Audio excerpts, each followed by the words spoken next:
Olá, sejam todos muito bem-vindos e bem-vindas ao podcast Vozes Negras. Aqui vamos falar sobre a saúde da população negra, promovendo a educação permanente e fortalecendo diálogos essenciais entre a academia e a comunidade. Neste momento, então, a próxima entrevista é com a enfermeira Sônia Venâncio. Ela é enfermeira de saúde pública, saúde mental. Então, eu vou dar a palavra para a Sônia se apresentar, falar toda a trajetória dela. Fica bem à vontade, Sônia. Depois eu vou fazer algumas perguntinhas e tá tudo certo para nós, tá? Eu vou começando a agradecer pelo convite, tá? Isso é mais uma experiência que eu trago dentro da saúde mental. Meu nome é Sônia Regina Venâncio. E a minha formação em graduação é enfermeira, especialização em saúde mental. Tá? Mas eu já tenho uma longa trajetória dentro da saúde mental, que eu, como técnica, na verdade, eu sempre trabalhei na saúde mental, como auxiliar de enfermagem, como técnica de enfermagem, e hoje há 7 anos eu sou enfermeira também na saúde mental. Então, essa é a minha experiência sempre. E eu costumo dizer que, quando eu iniciei nos últimos estágios do primeiro curso, eu sempre digo que não fui eu que escolhi a saúde mental, tá? Que foi a saúde mental que me escolheu, porque eu me sentia tão à vontade dentro daquele ambiente, onde eu via muitos colegas trabalhando, tipo assim, esperando o tempo passar com rapidez, porque não se identificavam com aquele local. Eu saía de lá sempre achando que eu podia fazer alguma coisa a mais para aquela pessoa que estava chorando, porque aquela outra que se urinou e tinha que estar esperando alguém para trocar, alguém que falava sozinha pelos corredores, e parecia, eu sempre tive a impressão que eu poderia ter ficado um pouco mais para ficar. Então, eu trago isso dizendo que, tipo assim, eu não escolhi a saúde mental, foi a saúde mental que me escolheu. E, coincidentemente, foi o primeiro hospital que eu encaminhei um currículo, e foi o primeiro hospital que me chamou para trabalhar, e onde lá fiquei 10 anos, e aí depois eu fui conciliando com outros lugares, e outros lugares fiquei mais 14 anos, e entre esses lugares e trabalhando veio, tipo, vou fazer um curso superior, onde eu levei também muito mais tempo mais do que o normal, porque a gente trabalha muito, né? E aí veio um filho com 14 anos, e eu levei mais do que o normal que tu leva dentro de uma universidade, né? Eu estudei no privado porque o privado me dava oportunidades. Eu fiz a minha faculdade dentro do privado porque o privado me dava oportunidade de eu escolher os horários em que eu podia estudar. E a universidade pública, às vezes, ela acaba não te dando essa oportunidade. Então, eu tinha que estudar, eu tinha um filho, e eu poderia fazer menos disciplinas que, às vezes, a universidade pública, tu tem um currículo a cumprir. Né? Então, essas são as primeiras dificuldades que a gente, né, o povo preto periférico, que ele é uma das primeiras dificuldades que ele tem em estudar dentro da universidade pública. Né? Então, por isso que eu fiz o privado. Eu iniciei minha faculdade na UBRA, onde eu fiz até o 4º semestre, e depois abriu portas na FADERGS. E a FADERGS estava buscando muitos alunos, porque ela queria o filho dela no comércio, queria fazer no mercado acadêmico, e eu troquei de faculdade e tive um ganho enorme, né? Além de ter mais de 40 anos, vim de uma outra universidade que tinha já um nome no mercado, e aí ganhei vários descontos por estudar de manhã e consegui terminar a faculdade. Então, terminei a minha faculdade em 2018, e logo em seguida eu engatei um pós, porque 3 meses depois de eu ter conseguido me formar, a agenda que a gente vai construindo dentro da saúde fez com que me desse oportunidade de trabalho. E meus colegas que foram enfermeiros em outros espaços me levaram para dentro de uma emergência psiquiátrica, onde eu fui trabalhar dentro de uma emergência psiquiátrica, né? Então, sempre voltada para dentro do mundo da saúde mental. E ali mudou-se todo o contexto, né? Das atribuições, do teu olhar, as tomadas de decisões. E ali eu vi que, tipo, várias coisas que eu via, questões que eu não podia resolver como técnica ali dentro, como enfermeira. Eu poderia, pelo menos, se eu não resolvesse, eu poderia fazer barulho, né? Então, quando eu via as desigualdades, né? Vamos falar da saúde mental da população negra, né? Quando eu via a desigualdade nos atendimentos, quando chegava uma mulher preta dentro do pronto atendimento de saúde mental, com suas dores. Nós não temos direitos em criticar o porquê tu tá chorando e o porquê que tu foi buscar ajuda. E eu via essa diferença. Antes, eu não podia falar, e quando eu falava, né, o gestor, o supervisor não me dava atenção, e dessa vez eu já estava do outro lado. Então, eu não precisava que ninguém falasse, bastava eu escutar que eu poderia, assim, me posicionar. Então, eu via, o que eu via, Cris? Eu via, tipo assim, geralmente a mulher preta, quando ela vai buscar uma ajuda na saúde mental, seja qual for a dor dela, não vou dizer que isso seja uma regra, mas a maioria, elas chegam sozinhas, né? Geralmente elas chegam em finais de semana. E o acolhimento, eu posso te dizer que também não é de todos, não é regra fixa, mas é de uma maioria que eu acho que péssimo seria seria muito pesado, sabe? Mas eu poderia te dizer que não era bom, que não é bom o acolhimento que ela recebe. Eu, mulher branca, se chego lá, seja numa crise de depressão ou numa crise de pânicos, com ideação ou sem ideação, trazendo aquele sofrimento, eu vejo condutas diferentes a ser tomadas. Eu via na época, né, que agora eu não pertenço mais, sigo na mesma empresa, né, que eu sou do serviço público administrado pelo privado. Eu vi as tomadas de decisões diferentes, né? Se chego eu, mulher branca, estou me colocando no lugar dessa mulher branca, trazendo esse sofrimento, seja eu qual for, se ou por um relacionamento ou algum outro problema que tivesse em casa, na sua residência com seus filhos, ou seja ele qual for. O acolhimento era diferente. E uma pergunta que eu, gravei comigo, e um dia, dentro de uma reunião de enfermeiros, eu coloquei que eu ouvi várias vezes, não sempre da mesma pessoa, tá? Mas do mesmo grupo, será que ela tem familiar? Vamos tentar conversar com ela, ver se ela tem familiar, vamos ligar para o familiar dela. Aí eu pensava, poxa, a Dona Maria, vamos dizer, vou dar o nome a essa personagem, esteve aqui numa situação meio parecida. E, eu sim, como enfermeira negra, perguntei, onde tu mora? Tu tem família? Para quem tu quer que eu ligue? Mas do restante da equipe eu não vi esse tipo de atitude. Então, eu chamo isso de violência. E é uma violência que acontece e que muitas vezes ela é ignorada pelo restante da equipe. Quando a nossa colega falou que somente a educação pode mudar esse tipo de atendimento e trazer para a população os seus direitos, eu também acredito.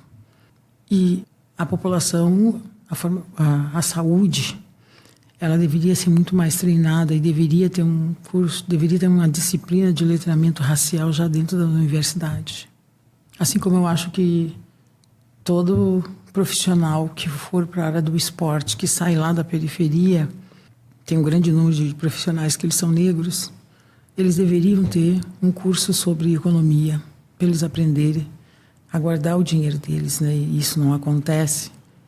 E às vezes eles apanham muito ali dentro do círculo até eles conseguirem ter um controle da sua própria vida financeira, né? Dentro da saúde também, eu acho que deveria ter dentro da faculdade uma parte dentro da, não sei, que disciplina, ciências sociais, que fale um pouco sobre letramentos, que seria uma coisa aqui obrigatória, porque essas violências elas são ignoradas pela parte das instituições. Eu trabalho com o público administrado pelo privado. Tu ainda consegue ter um pouco de voz, porque isso pesa muito dentro da questão de quando for nos protocolos dentro da instituição, como está sendo desenvolvido o trabalho. E isso vai dificultar, acredito eu, na renovação do próximo contrato. com a prefeitura, né? Então, isso hoje se fala mais dentro do local onde eu trabalho, mas eu vejo que tem o serviço público, que isso acontece e que não é feito nada. Então, eu acho isso muito triste. A saúde, que é para cuidar, nossa formação é cuidados, maltratar. E esse maltrato, ele vai acarretar em outras doenças. A discriminação que tu recebe dentro do ambiente de cuidado, isso pode te acarretar, estou falando da saúde mental, no agravamento de uma outra doença. E as pessoas, talvez, não sei se têm noção, ou acham que isso não dá nada, né? Mas pode. Tipo assim, vão rir do meu cabelo. Na hora tu pode ficar sem reação. Mas amanhã, isso pode me trazer consequências. Tipo, é feio? Eu vou me convencer. E se isso continuar se repetindo, eu vou acabar ficando doente. E eu vou me negar a buscar ajuda, porque vou achar que aquele lugar não é o lugar ideal para mim buscar ajuda, para mim buscar um tratamento. Quando a gente se depara com o fluxo da população que busca ajuda na saúde mental, eu vejo que o povo negro, ele é classificado. É horrível isso, tá? Se ele é grande, se ele é forte, se ele é preto, cuidado, ele é agressivo. Tu nem sabe das dores dele, tu nem fez a escuta para saber o motivo pelo qual ele está ali. Só pelo estereótipo dele, cuidado, ele pode ser agressivo e pode dar trabalho. Se ele chega de dread, ou um cabelo mais afro, ou um jeito mais... Cada um tem seu jeito de se vestir, ele é julgado também. E isso acontece frequentemente, né?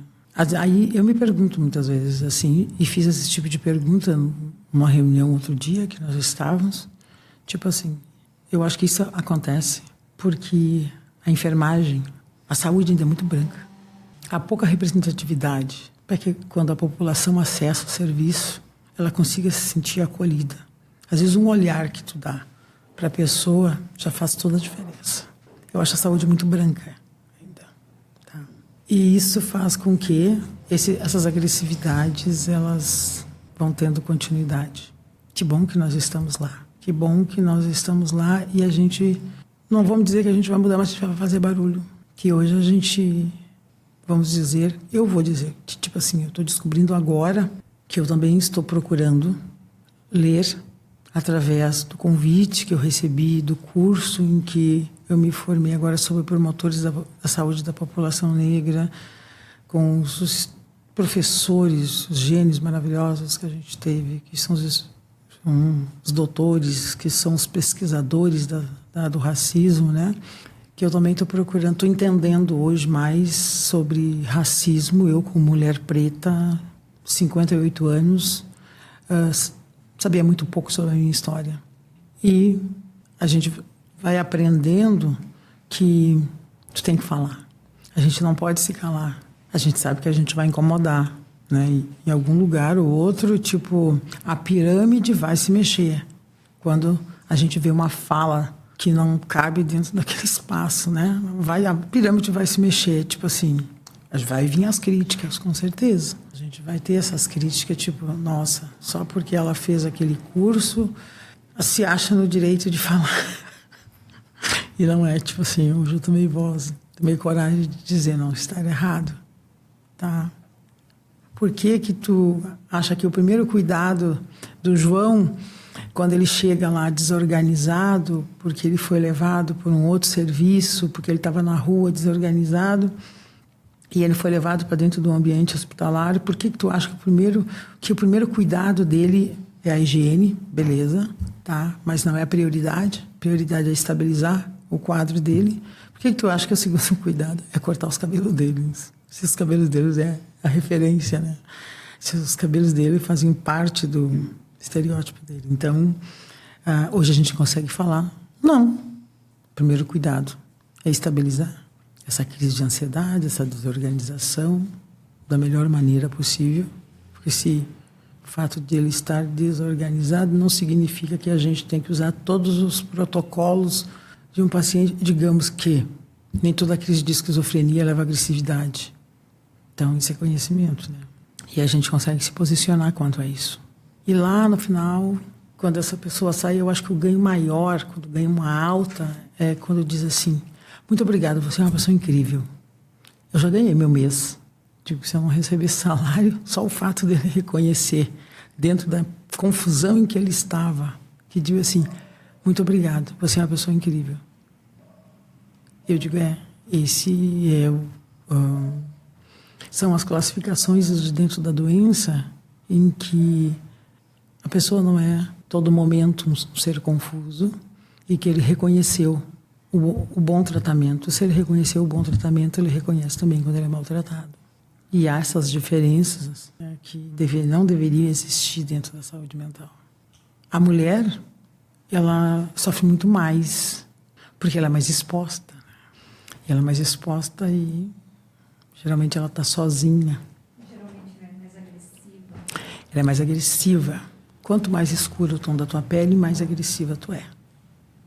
Tu nem fez nada. Tu simplesmente chegou em choro de desespero, de desorganização. Cuidado que ela pode puxar pelos cabelos, viu? Eu simplesmente aumentei o tom do meu choro. Ela é agressiva. Então, às vezes a gente vem se perguntando, né? Isso tem que mudar. Já mudou bastante, tá? Eu ainda acredito que dentro do privado, porque o privado, ele usa muito protocolo, e esses protocolos eu acho que traz um fundo financeiro, então muitas coisas não são permitidas, né? Quando não consegue ser abafada, eles tomam as decisões, sempre da maneira mais radical. Em vez de tu educar uma pessoa, é mais fácil tu demitir ela ou o grupo, do que tu educar aquela pessoa para que esse erro não tenha repetição, né? Que eu acho errado também. Eu acho que uma educação permanente dentro de uma equipe traz resultados maravilhosos. Que demitir não é a melhor coisa, porque hoje eu vou te demitir, mas amanhã vai vir outra Cristiane, tá? Que eu não sei, eu vou te conhecer com o tempo e não sei se tu não vai repetir os mesmos erros. Não é mais fácil a instituição educar, já que a universidade ainda não teve todo esse olhar e esse crescimento, né? Hoje eu acho que com o movimento que está dessa geração maravilhosa que faz barulho e não se permita, né? Já mudou bastante, né? Mas eu acho que eles deveriam investir mais na educação permanente, para que esses tipos de violência, de agressividade não aconteça tanto dentro do serviço da saúde, principalmente da saúde mental. Esse é um dos objetivos, né, desse produto, desse podcast, né? Fazer com que essas desigualdades, iniquidades, essas agressões Exatamente. Diminuam ou terminem, né? Mas isso é com o tempo, né, Sônia? Porque o processo todo de evolução, quando é para a saúde da população negra, é mais moroso, assim, né? Demora muito. Muito. Né? Mas é para isso que a gente está lutando, estamos fazendo barulho para que a gente seja reconhecido. Com certeza. E isso que tu colocou, para a população negra, as dificuldades são maiores, são maiores, tá? Em primeiro lugar,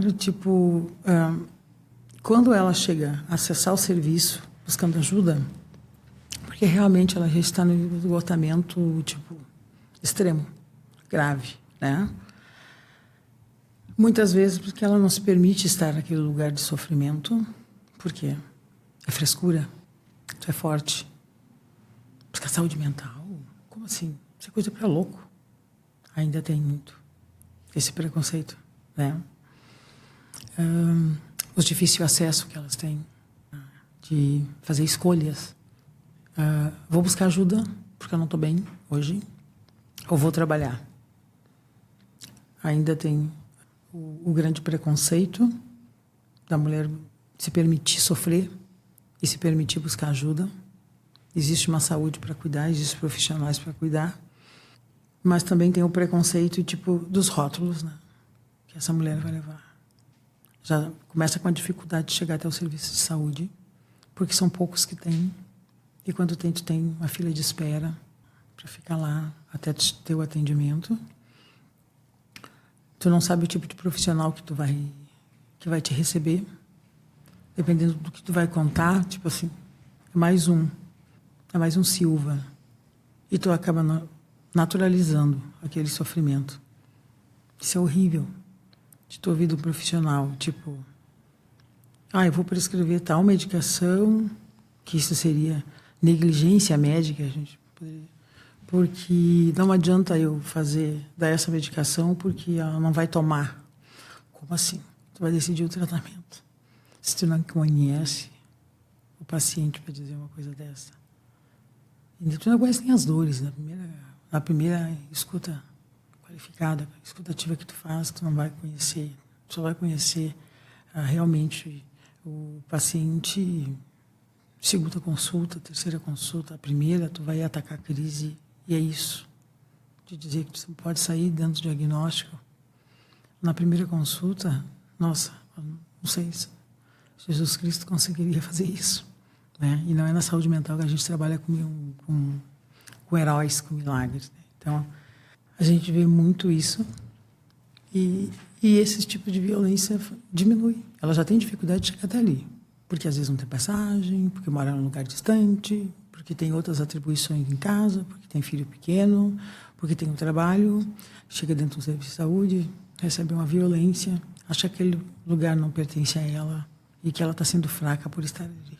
Então ela tem que ser forte, mesmo que ela esteja com os bichinhos, tipo assim, aquelas as memórias, os pensamentos acelerados, né?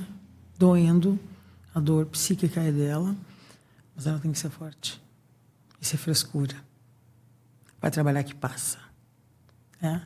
Então, tipo assim, eu acho que se nós investíssemos mais na educação, na saúde mental, que eu acho que ela ainda é muito esquecida, se nós as instituições implantassem mais educação permanente dentro da instituição, já que a universidade não faz isso, e trabalhar dentro da própria comunidade, né?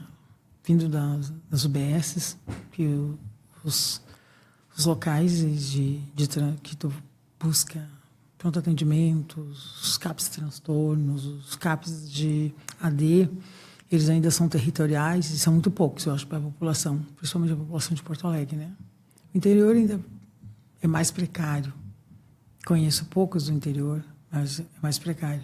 Eu acho que deveria ter mais e mais gente qualificada para trabalhar. Tipo assim, temos como uma grande parte da sociedade em si doente. Então, imagina a desigualdade que tem, né? E o povo preto ainda sendo maltratado dentro desse contexto todo. Alguém tem que fazer alguma coisa. Verdade. E quando tu te vê dentro do contexto, quando tu vê as coisas acontecerem, eu trago isso, faço terapia, que tem que fazer. E depois da Covid para cá, muito mais ainda, né? Que a Covid vai trazendo as violências para a área da saúde. E eu trabalho isso junto com a minha psicóloga, de dizer assim, tipo assim, onde eu estava antes, tá? Essa foi uma pergunta para ela. Ela disse que tu estavas no mesmo lugar, só que hoje tu está empoderada para falar. É verdade. Que eu estou vendo e eu estou falando. Incomoda? Incomoda. Incomoda sempre quando um supervisor preto, trabalhando num lugar embranquecido, fazendo barulho, defendendo uma população preta, ela incomoda. E aí, tipo assim, tu tem que estar preparada para, tipo, dentro da elegância e dos conhecimentos, dizer, não quero nada que é de ninguém, eu só quero esse lugar que me pertence, é só isso. E eu estou defendendo uma população que, por muito e muito tempo, foi esquecida. Tipo assim, por que toda essa proteção, são resgates históricos de um povo que já vem sofrido desde a época dos meus avós, meus bisavós. Né? Esse resgate está agora que, tipo, está olhando para o lado, está vendo, está dizendo, não, pode continuar sentado, essa cadeira é tua. Porque antes, levanta para a Joana sentar. E a gente via muito isso, né? E tu vai falando de uma forma que, às vezes, se torna cansativo. Como eu digo para a psicóloga, para a Mônica, né? Se torna cansativo, mas também não pode existir, porque se cada vez que tu vê uma violência dessa, tu não fala nada, por que tu está ali? Mas a minha formação é cuidar como eu disse, eu cuido do ser humano. Isso não quer dizer que vai entrar uma mulher branca ali e eu vou fazer uma violência. Não, eu vou tratar tanto quanto igual. Tá com sede, eu vou te dar água. Né? Tá com dor, eu vou te medicar. O que tu está pensando agora? Por que tu está tão pensativa? Já teve momentos de atendimento de as pessoas chegarem e me disserem assim, ninguém nunca me tratou assim. Como assim? Eu só pedi para te sentar agora nesse calor de 40 graus, eu estou bebendo uma água, eu vou te oferecer uma água, né? Se nós estamos no mesmo espaço, como não? Ai, muito obrigada. Ninguém nunca me tratou assim. Nossa, quantas diferenças, né? E geralmente essa fala vem da fala do povo negro, do povo preto. Aí eu fico pensando assim, se hoje a gente consegue falar, tu imagina isso que não tem espaço para fala. São agressivos, né? São violentos. Não sei se de repente eu estou repetindo muito um contexto, estou conseguindo suprir as perguntas que tu tem para fazer, tá? Mas isso são experiências que eu tenho, né? E experiência que passei também dentro de hospitais privados com a minha própria família, tipo assim, com a minha própria irmã, que foi uma violência que eu consegui me posicionar também. A maior parte desses exemplos que eu estou te dando são exemplos que, tipo assim, depois da minha formação, por isso que a educação muda. A educação, ela, como as pessoas, muitos pensam, elas não vão te levar a lugar nenhum. Não, elas vão. Elas vão te abrir os olhos, elas vão abrir tua mente e tu vai ter voz, né? Quando a minha irmã teve Covid, tu mesmo foi testemunha, né? Ela é uma das tuas melhores amigas. Por recomendações eu levei por Divina Providência, conforme vocês orientaram, eu levei. Sofri uma violência dentro do Divina com ela, tipo, numa saturação de 94. E eu ainda, tipo assim, nossa, quando é que o da gente, a gente emburrece. E isso é verdade. Quando é que o da gente, tu não sabe a tomada de decisão. Ainda liguei para a médica, uma amiga minha, e disse, Mariana, ela se leva agora. Porque ela teve essa piora. E até chegar tal, daqui a 3 horas vai estar menos ainda, então vamos fazer. Vamos buscar uma emergência. Chegando na emergência, eu, mulher preta, me considero preta retinta, tá? Com a minha irmã, mulher preta, dentro de um hospital 90% branco, privado. Eu acho que é devido a um hospital classe média, né? E aí, tipo, o convênio dela não atende emergência. Isso não tem problema. Desde a consulta, vamos fazer todos os exames, vamos fazer o que tem que fazer. É por causa de Covid, ela já tinha positivado como Covid, né? E a médica que me atendeu, dei minha carteirinha da Unimed lá na recepção para pegar o atestado de acompanhante, que na época mudou-se muito o protocolo, né? Que tinha o contactante, né? Isto. E aí tu tinha direito de ter tantos dias de afastamento. Eu ia me afastar igual mesmo, porque eu ia cuidar dela, né? Que ali era eu e ela, não podia deixar o filho dela ter proximidade. E a médica me disse assim, até aí ela não sabia quem era eu, tipo, foi uma das maiores violências que eu tive com meus familiares, né? Até aí a médica não sabia, não sei se chega até o sistema dela, que eu paguei todos os exames, raio-x, hemograma e todos que pediram ali, né? E mais a consulta. E ela disse, eu vou trocar o antibiótico dela. Se daqui a 3 ou 4 dias ela não melhorar, tu pode ter certeza que se ela retornar, ela vai retornar para a internação. Então, tipo, vai esperar 3 ou 4 dias para trocar o antibiótico com a Covid positivada já mais de 4 dias, com a piora dos sintomas, entendeu? Já era caso de internação, senão ela ia morrer. Mas ela tem que estar ciente, ela está sem convênio. Eu disse, doutora, se ela está sem convênio ou não, o problema não é seu. O problema é meu, como eu vou pagar o hospital. E quem lhe disse que ela não tem convênio? Tem alguma coisa apontada no prontuário dela? Ela tem convênio. O convênio dela só não cobre emergência. Eu achei que ele, de uma violência, em primeiro lugar, não cabia a ela querer questionar como é que eu ia pagar o hospital. O hospital era problema meu. A minha preocupação maior era a vida da minha irmã. E quem é que disse que o antibiótico ia levar de 2 a 3 dias? A gente sabe muito bem que a partir do 3º ao 5º dia que vai começar a dar resultado ou não, podendo ter um agravamento, né, nos sinais, nos sintomas, já que a coisa já estava bem acelerada, né, e o pavor que a gente estava de morrendo de pessoas todos os dias e já tinha perdido familiares, né? Aí eu tipo assim, mas não é problema seu, de como eu vou pagar. Faltou ela me perguntar se eu tinha como pagar. Eu digo, paguei os exames emergenciais. Eu disse, tá, mas não te preocupa. Peguei a minha carteirinha e digo, vai me dar um atestado? Ela disse, nós estamos com o... Eu digo, doutora, muito obrigado. Eu vou para a emergência da minha empresa, onde tem protocolos para funcionários, quando tem contatos. E lá, com certeza, eles vão me afastar. Onde é que tu terminar? Onde é que tu trabalha? Eu trabalho na empresa tal. Ela disse assim, somos colegas. Eu também trabalho na emergência. Eu digo, que bom saber. Se eu chegar nessa emergência e você estiver lá, eu vou escrever em letras garrafais que eu não quero ser atendida por ti. Foi pesado demais. Então, foi uma violência, tipo assim, eu cheguei no serviço 3 dias depois, contei para a minha coordenação, elas estão abrindo uma ouvidoria. Eu disse, olha, eu estou em sofrimento, que a minha preocupação não é. Éramos os 2 que estavam, tanto ela quanto o namorado dela internado. Eu fui dali, eu saí para o Clínicas e fui lá dentro do Clínicas e, nossa, o atendimento foi maravilhoso. Se ela está viva hoje, eu graças assim. O pessoal, tipo assim, muito preparado para atender, né? E foram muito humanos, em primeiro lugar. Foi uma violência que eu não esqueço, tá? Aí, depois de 3 ou 4 dias, eu conversando com um colega meu, que também foi técnico de enfermagem, e eu falei, Fernando, olha o que aconteceu. Eu disse, senta, eu vou aí, nós vamos abrir uma ouvidoria e tu vai escrever sim.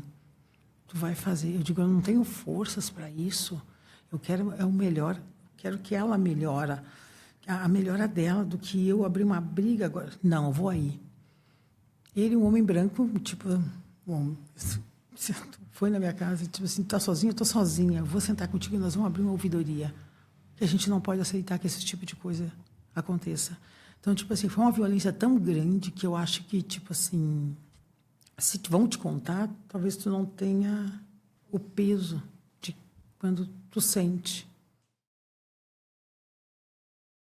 É que as violências, quando vêm, elas são tão fortes, são tão impactantes, que muito. Tu fica, eu não acredito que está acontecendo isso. Exatamente. E tu fica sem reação, tu fica sem palavras. E aí eu fico pensando assim, é a saúde maltratando a saúde. Aí, tipo... E se não fosse da saúde, né? Não interessa. É um ser humano. É um ser humano. E quando eu disse que... E mostrei, né? Não, eu sou enfermeira, trabalho em tal lugar. A conversa já queria ter outro rumo. Eu disse, não, muito obrigada. Então, tipo assim...